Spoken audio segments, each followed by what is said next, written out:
Yeah! Velkommen til barokken i det 17. århundrede. De havde øjnene op for den katolske kirke. Vi ved, det er mørkt, det er dramaets storhed, der opstod mod reformationen. Katolsk kirke ville sidde på tronen, de brugte inkvisitionen. Kunst og arkitektur til at bevise med.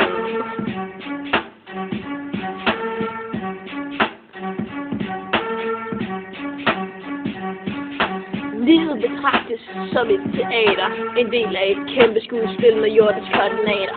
En scene af tomhed og mørk kedsomhed, adelens maskebal af barokkens storhed.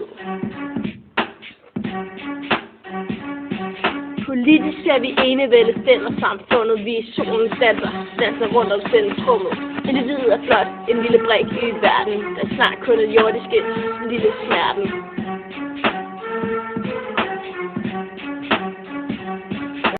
Velkommen til barokken i det 17. århundrede.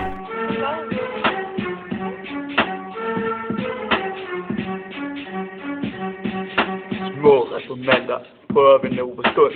Barokken til kapitalismen får knust deres toppunkt. Et mylder til træer, bylder barokkens kunst. Kedsomheden ligger i renæssancens statiske billeder.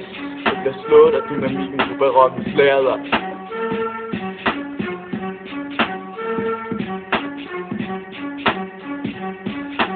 Livet er manitisk kun fyldt med jordisk guld. Bevidstheden om døden er i fokusens skud. For dem er livet flygtigt og kort. Der opstår skelet, kraniatimeglas med farven sort.